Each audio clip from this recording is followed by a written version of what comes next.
আসলে আমাদের একটু দেরি হয়ে গেল না। আসলে আমাদের তো কাজ থাকে, আপনাদের মতো অফিসে যায় না, আর যখন তখন ছুটিও নিই না। এত রেগে গেলে হয়? একটু মেডিটেশন করুন না, দেখবেন মাথাটা ঠান্ডা থাকবে। যাই হোক, আজ শুরু করছি আমাদের নিবেদন, রহস্যময় আলো। শুনতে থাকুন, এনজয় করলে একটা লাইক একটা সাবস্ক্রাইব করে দেবেন। শুরু হচ্ছে রহস্যময় আলো। সালটা ছিল 2000। নমস্কার, আমার নাম সোনা। আমার দুই বন্ধু আবির ও আদি, আমাদের থার্ড ইয়ারের পরীক্ষা শেষ হয়েছে।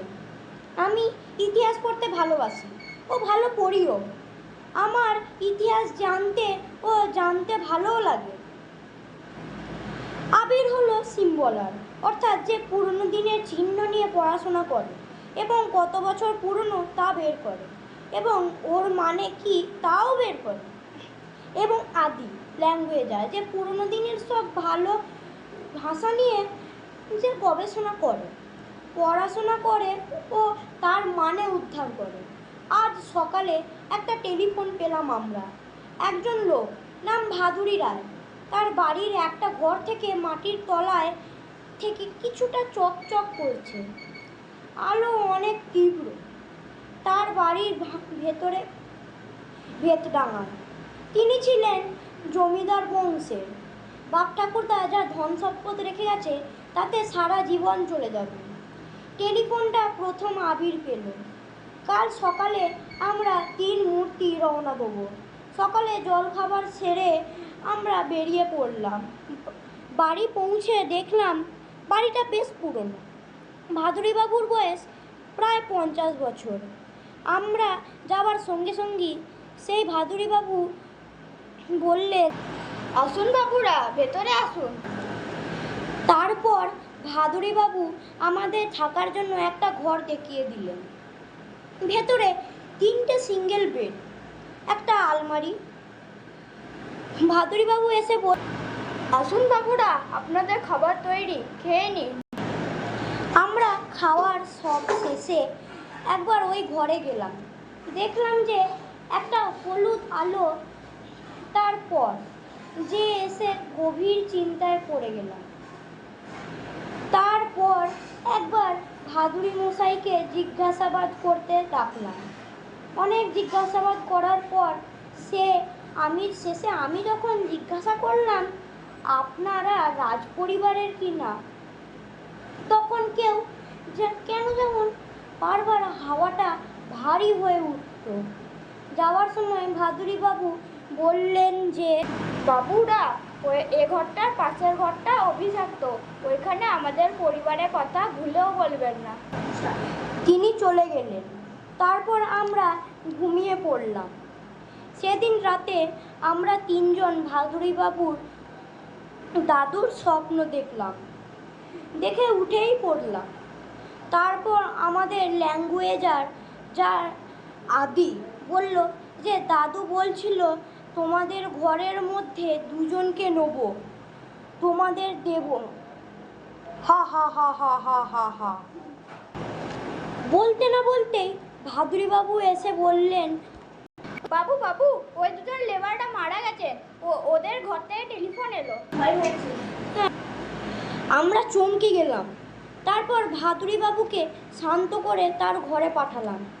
তারপর হঠাৎ দেখলাম টেবিলের ওপর একটা পেপার রাখা, কিন্তু কিছুক্ষণ আগেই তো এখানে কিচ্ছু ছিল না। সেই পেপারটা তুলতেই দেখলাম যে কিছু সিম্বল, না, মো, মাইলি, মোবাইলা, আর কিছু ল্যাঙ্গুয়েজ, হু, কু, উবাইলো, আর কিছু সাল, 2000 খ্রিস্টপূর্বাব্দ, 1000 খ্রিস্টপূর্বাব্দ, 1500 খ্রিস্টপূর্বাব্দ, এটা কি 5000 খ্রিস্টপূর্বাব্দ। দেখলাম পেপারটা কিছুটা ছেঁড়া।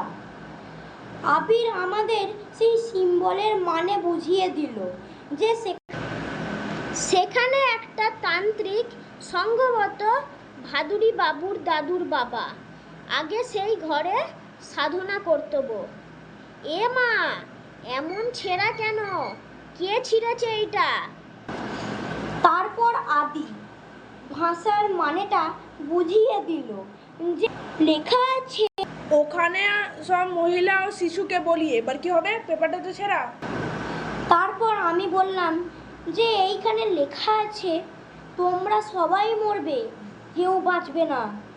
সেদিন এতটা পড়তে না পেরেই কাগজটা আপনা আপনি ছিঁড়ে গেল। রাতটা ঘুমিয়ে কাটিয়ে দিলাম। সকাল হতে না হতেই ভাদুরীবাবুকে জিজ্ঞাসাবাদ শুরু করলাম। আবির বলল, আপনি কি এইখানে কোনোদিন খোঁড়াখুড়ি করেছিলেন? ভাদুরীবাবু বলল, হ্যাঁ করেছিলাম, কারণ এখানে গুপ্তধনের কথা লেখা ছিল, তারপরে তা বন্ধও করে দেওয়া হয়। আদি বলল যে তো আবার এখানে ভাঙা হচ্ছে কেন? ভাদুরীবাবু বললেন, হ্যাঁ এটা আমার দাদার সম্পত্তিতে। 10 বছর আগে ওরা কাজের সূত্রে আমেরিকায় চলে গেছিল, আবার ওরা ফিরে আসছে বিজনেস স্ট্যান্ড করতে।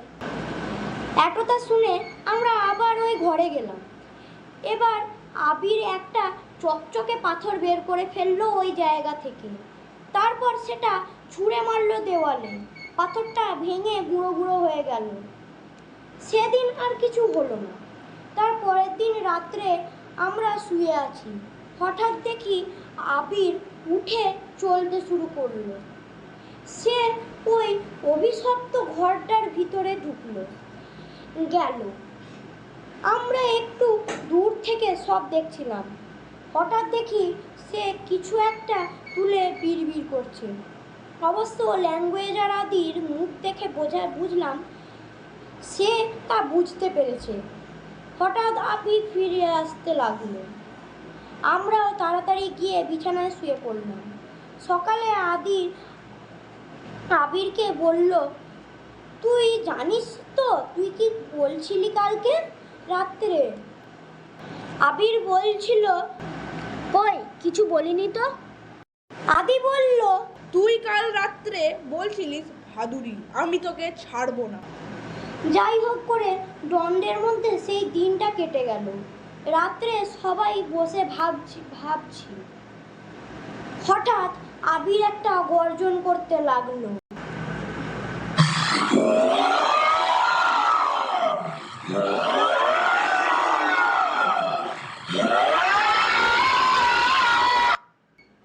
তারপরেই সে আমার ওপর ঝাঁপিয়ে পড়ল। যাই হোক করে তাকে ছাড়িয়ে নিলাম। ততক্ষণে ভাদুরীবাবুও এসে গেছে। সে যা হোক করে তার হাত পা বেঁধে দিল। আবির এক অজ্ঞান হয়ে গেল। হঠাৎ আদি বলল, বুঝেছি। আমি বললাম, কি বুঝেছিস? সে বলল, দেখ হতে পারে ওই পাথরে ওই মেয়েগুলোর আর বাচ্চাগুলোর আত্মা আছে, তাই জন্য ওই পাথরটা ভেঙে গেছে আর ওরা রেগে গেছে। ভাদুরীবাবু, হতে পারে আপনি আগের জন্মে আপনার দাদুর বাবা ছিলেন, আপনার ওপর ওদের এত রাগ। এবার হয়তো আবিরের আঙুলটা তুলে আমার আঙুলের ওপর রাখ, আর তার ওপরে তোর আঙুলটাও রাখ। কাল রাতে আবির একটা মন্ত্রও বলছিল। ওই মন্ত্র জপ করতেই একটা তীব্র আলোতে কামরা ভরে গেল। শেষে দেখি একটা পাথর, সেই পাথরটা। ওইটা নিয়ে আবিরকে জাগিয়ে ওই ঘরে পাথরটা মাঝ বরাবর রেখে 3 জন হাত ধরে দাঁড়ালাম।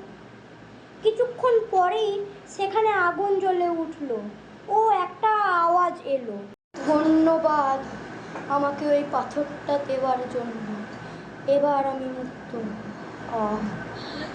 এতটা বলতে না বলতেই আওয়াজটা মিলিয়ে গেল। তারপর আর কোনো দিন ওইখানে আর কোনো উপদ্রব হয়নি। ভিডিওটা ভালো লেগে থাকলে একটা লাইক এবং একটা সাবস্ক্রাইব করে দেবে।